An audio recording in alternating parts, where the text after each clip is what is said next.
Welcome to the News Hour. In Congress today, a critical moment for the nation's debt problems and possible debt crisis ahead, as Republican leaders in the House have put their budget plan up for a vote. Congressional correspondent Lisa Desjardins joins me now from Capitol Hill to report on this test of Speaker McCarthy and what it means ahead. Lisa, welcome and good to see you. Let's just start with the fact that this morning, when Kevin McCarthy began his day, he did not have the votes for this major bill. So bring us up to speed. Where do things stand now?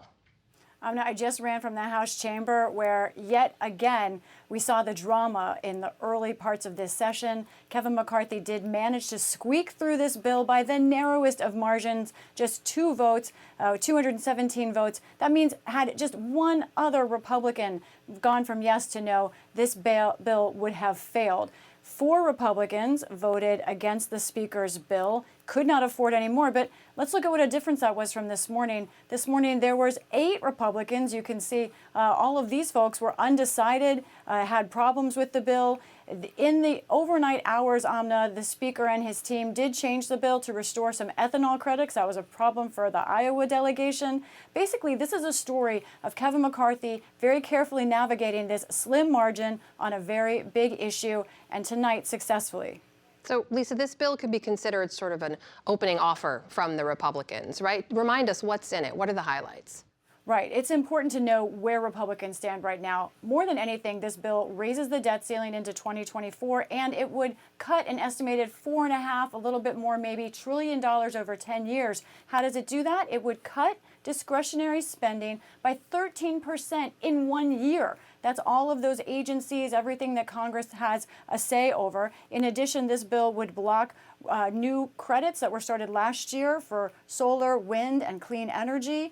Medicaid recipients would have to work 80 hours a month if they were able-bodied and not parents. And in addition, there would be an extension of the SNAP or food stamp work requirement so that people up to age 55 would have to work to get food stamps.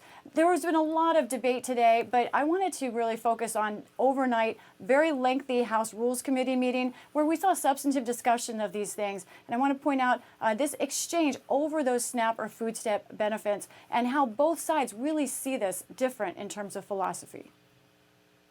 The deal is you are piling work requirement upon people who are vulnerable, who are in complicated situations, and you don't see a problem with the $2 per meal. Mr. McGovern. I think we don't share the same values. No, and I think you have values. I really do. I like you. Your thinking is wrong on this. And I will tell you that the very people you're talking about that's making $2 or $6, they're being hurt by the policies that you have let go, that this administration has. Different views over what's good for the American public. A lot of debate ahead you're going to be covering, but what does all of this mean for that larger debt debate? My thinking right now, Amna, is this actually both sides might dig in more. Republicans are very celebratory tonight that they were managed to pass anything. But Democrats, on the other hand, believe that Kevin McCarthy doesn't have the votes to pass anything other than this. And clearly they think this is not going to be the final product. Here's what President Biden said today about Speaker McCarthy. They haven't figured out the debt limit yet. Thank you. Happy to meet with McCarthy, but not on whether or not the debt limit gets extended. That's not negotiable. In other words, Amna, no change from either side in their long-term game here. It is not clear how this situation resolves. Big day on Capitol Hill. Lisa Desjardins covering it all for us. Lisa, thank you. You're welcome.